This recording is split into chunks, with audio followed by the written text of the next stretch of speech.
Welcome to आरपीज world. मेरी आवाज सुनो दोस्तों। एक प्यार, चार किस्से। जब ओपी नैयर को आशा भोसले से हुई मोहब्बत। ये कहानी उस आदमी की है जिसने अपने सुरों से इतिहास लिखा, लेकिन प्यार के मामले में खुद हार गया। ये कहानी है उस संगीतकार की जिसने संगीत में कभी समझौता नहीं किया, लेकिन प्यार में सब कुछ दांव पर लगा दिया। ये कहानी है संगीतकार ओपी नैयर की और उस आवाज की जिसके लिए उन्होंने अपना करियर, अपनी जिद और अपनी जिंदगी तक उलट पुलट कर दी। और उस आवाज का नाम था आशा भोसले। 1950 का दशक, आज से लगभग 70 से 75 साल पहले का समय। लेकिन प्यार कभी पुराना नहीं होता है दोस्तों, बस चेहरे बदल जाते हैं, नाम बदल जाते हैं और कुछ कहानियां इतिहास बन जाती हैं। ऐसी ही एक कहानी है ओपी नैयर और आशा भोसले की। प्यार, जिद, संघर्ष और अमर संगीत की कहानी। उस दौर में बॉलीवुड में एक नाम था जिससे रिकॉर्डिंग स्टूडियो भी डरते थे और सम्मान भी करते थे। नाम था संगीतकार ओपी नैयर। नैयर सिर्फ संगीतकार नहीं थे, वे एक सोच थे, एक विद्रोह थे। उन्होंने संगीत की दुनिया में नियम तोड़े। जहां उस समय शास्त्रीय संगीत का बोलबाला था, वहीं नैयर ने जैज, स्विंग और पंजाबी लोक संगीत का मिश्रण बना दिया।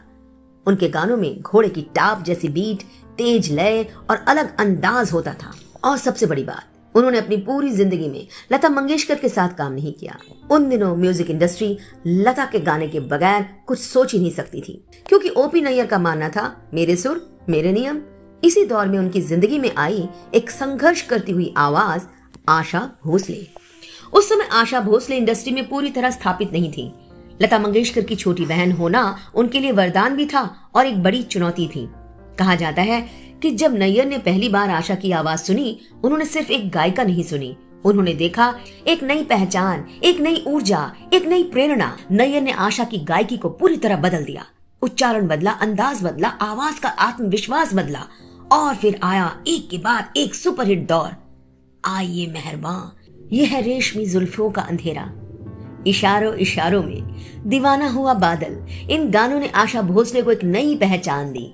धीरे धीरे नैयर की हर धुन आशा की आवाज के बिना अधूरी लगने लगी। रिकॉर्डिंग खत्म होने के बाद भी दोनों साथ बैठते, संगीत पर चर्चा करते, हंसी मजाक करते और कहा जाता है यहीं से रिश्ता सिर्फ प्रोफेशनल नहीं रहा, इंडस्ट्री में चर्चाएं शुरू हो गई। दोनों को सार्वजनिक जगहों पर साथ देखा जाने लगा। लेकिन ये प्यार आसान नहीं था। कहते हैं ओपी नैयर का स्वभाव बेहद जिद्दी और अधिकार जताने वाला था। वे चाहते थे कि आशा की आवाज सिर्फ उन्हीं की धुनों में गूंजे। लेकिन आशा भोसले संघर्ष से निकली थी। उन्होंने कम उम्र में एक असफल शादी झेली थी।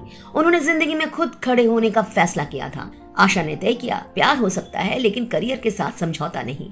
यहीं से रिश्तों में पहली दरार आई।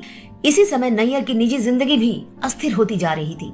वे विवाहित थे, लेकिन उनका घरेलू जीवन पहले से ही तनावपूर्ण बताया जाता है। कहा जाता है कि आशा के साथ बढ़ती नजदीकियां और उनका जिद्दी स्वभाव निजी जीवन पर भारी पड़ने लगा। घर में दूरी बढ़ने लगी। ये कहना सही नहीं होगा कि किसी एक रिश्ते ने सब कुछ तोड़ दिया, लेकिन ये सच है कि इस दौर में नैयर की निजी जिंदगी सबसे ज्यादा अस्थिर रही। और यहीं से कहानी एक और सुनहरी आवाज की ओर मुड़ती है, गीता दत्त। 1950 के दशक में अगर किसी फीमेल सिंगर में दर्द, मिठास और गहराई थी तो वो थी गीता दत्त। मेरा सुंदर सपना बीत गया, जाने क्या तूने कही, इन गीतों ने उन्हें अमर बना दिया। शुरुआती दौर में गीता दत्त ओपी नैयर की सबसे भरोसेमंद आवाज थी, लेकिन फिर उनकी जिंदगी में आया प्यार। गुरुदत्त जीनियस फिल्मकार, लेकिन बेहद संवेदनशील इंसान। दोनों का प्यार शादी में बदला, लेकिन शादी के बाद गीता दत्त का करियर धीरे धीरे पीछे छूटने लगा। घरेलू जिम्मेदारियां, गुरुदत्त के अफेयर्स, तनाव और अकेलापन, इन सब ने उस सुनहरी आवाज को धीरे धीरे कम कर दिया। गुरुदत्त भी निजी जीवन में टूटने लगे। कागज के फूल की असफलता और व्यक्तिगत तनाव उन्हें डिप्रेशन की ओर ले गया। कहा जाता है कि गीता की आवाज का धीरे धीरे गायब होना उनकी जिंदगी का सबसे बड़ा खालीपन बन गया। लेकिन गीता दत्त की आवाज को ओपी नैयर ने क्यों छोड़ दिया? ओपी नैयर के गाने अलग थे, धुनें तेज, बोल्ड और हर आवाज में उनका स्वभाव झलकता था, लेकिन उनका दिल और स्वभाव हमेशा सख्त। नैयर चाहते थे जो आवाज वे चुने वह सिर्फ उनकी हो, सिर्फ उनके नियमों के अनुसार गाए। उसी दौर में उनकी जिंदगी में आई एक आवाज गीता दत्त। नैयर के लिए वह भरोसेमंद, प्रतिभाशाली और मधुर आवाज थी, लेकिन निजी जिंदगी की वजह से गीता दत्त धीरे धीरे रिकॉर्डिंग से दूर होती गई। इन सब ने उनकी गायकी को प्रभावित किया। धीरे धीरे गीता दत्त नैयर के स्टूडियो से गायब होने लगी और यहीं से कहानी में प्रवेश करती हैं आशा भोसले। जब गीता दत्त के न जाने से रिकॉर्डिंग में जगह खाली हुई, नैयर ने देखा एक नई आवाज, नई ऊर्जा, नई संभावना। और उस समय आशा भोसले जो खुद संघर्ष कर रही थी, अपने करियर की शुरुआत कर रही थी, नैयर ने आशा की आवाज में वही देखा जो बाकी संगीतकार नहीं देख पा रहे थे। क्या आवाज है, शक्ति, शैली और भावनात्मक जुड़ाव। और धीरे धीरे उनके पेशेवर जोड़ी हिट गानों की मशीन बन गई। और अब ये रिश्ता सिर्फ पेशेवर नहीं रहा। ओपी नैयर और आशा भोसले करीब आने लगे, लेकिन ये प्यार आसान नहीं था। कहा जाता है नैयर बेहद जिद्दी और पॉजिटिव थे। वे चाहते थे कि आशा की आवाज सिर्फ उनके गानों में गूंजे, लेकिन आशा जो पहले ही संघर्ष कर चुकी थी, कभी किसी के अधीन नहीं रही। उन्होंने तय किया प्यार हो सकता है लेकिन संगीत के साथ समझौता नहीं। दोस्तों, इसी के साथ बता दे, गीता दत्त के साथ भी वही हुआ। गुरुदत्त नहीं चाहते थे कि गीता दत्त किसी और संगीतकार के लिए गाना गाए, सिर्फ उनके फिल्मों के लिए गाए। और ये एक कारण भी है जिससे गीता दत्त डिप्रेशन में चली गई। लेकिन आशा भोसले ने ये रास्ता नहीं चुना। आशा भोसले चाहती थी अपनी आवाज को पहचानना। इसी बीच नैयर की निजी जिंदगी भी कठिन दौर से गुजर रही थी। वे विवाहित थे, घर में तनाव और असंतुलन बढ़ रहा था। आशा के साथ बढ़ती नजदीकियां और उनका जिद्दी स्वभाव, सब कुछ निजी जीवन पर भारी पड़ा।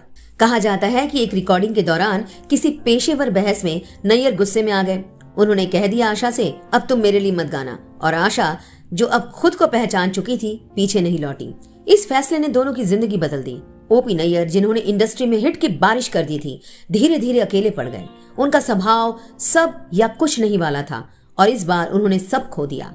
लेकिन आशा भोसले ने हार नहीं मानी। उन्होंने खुद को फिर से बनाया, नई संगीतकारों के साथ काम किया। उनकी जिंदगी में आए आर.डी. बर्मन, नई शैली अपनाई और खुद को भारतीय संगीत की सबसे बहुमुखी आवाज बना दिया। उन्होंने साबित किया मोहब्बत टूट सकती है लेकिन प्रोफेशनलिज्म नहीं। और यही इस कहानी के 4 अंजाम सामने आते हैं। दोस्तों, गीता दत्त प्यार और निजी संघर्षों में अपनी सुनहरी आवाज खो बैठी। गुरुदत्त जीनियस होने के बावजूद अकेलेपन में डूब गए और अपनी जीवन लीला समाप्त कर दी। ओपी नैयर संगीत के बादशाह थे लेकिन रिश्तों में हार गए। आशा भोसले टूटी लेकिन रुकी नहीं। आज ओपी नैयर के 100 साल पूरे हो चुके हैं। दोस्तों, उनका घर बिखर गया, रिश्ते टूट गए, लेकिन उनका संगीत आज भी जिंदा है। हर धुन में उनकी कहानी सुनाई देती है। कभी कभी प्यार, मोहब्बत और रिश्ते इतने भारी हो जाते हैं कि कला भी उस बोझ के सामने झुक जाती है, लेकिन वही बोझ इतिहास को अमर बना देता है। शायद यही वजह है कि ओपी नैयर के गाने, गीता दत्त की आवाज, आशा भोसले का जुनून और गुरुदत्त के जीनियस क्लासिक फिल्में आज भी भारतीय सिनेमा के दिल में धड़कता है। क्योंकि कुछ आवाजें कभी नहीं मरती, वे सिर्फ सुनने वालों की यादों में हमेशा जिंदा रहती हैं। वैसे तो दोस्तों, आशा भोसले ने ओपी नैयर के साथ अपने रिश्तों के बारे में कभी सार्वजनिक तौर पर या आधिकारिक तौर पर कोई इंटरव्यू नहीं दिया, लेकिन ओपी नैयर और आशा भोसले के गाने अमर हैं। बात कुछ भी रही हो, ओपी नैयर और आशा भोसले की जोड़ी टूटी, लेकिन इस जोड़ी ने जितने भी गाने गाए, जितने भी गाने बॉलीवुड को दिए, वो अमर हैं। दोस्तों, गीता दत्त और गुरुदत्त पर आरपीज वर्ल्ड मेरी आवाज सुनो का दूसरा वीडियो है, उसका लिंक डिस्क्रिप्शन बॉक्स में रहेगा, देखना ना भूलें। और हाँ दोस्तों, आपको क्या लगता है ओपी नैयर और आशा भोसले के बारे में, जरूर कमेंट करना ना भूलें। जाते जाते हाइप जरूर कीजिए। शुक्रिया दोस्तों, आरपीज वर्ल्ड मेरी आवाज सुनो को सुनने के लिए। और हाँ, पसंद आए तो शेयर करने के साथ साथ सब्सक्राइब भी कीजिए।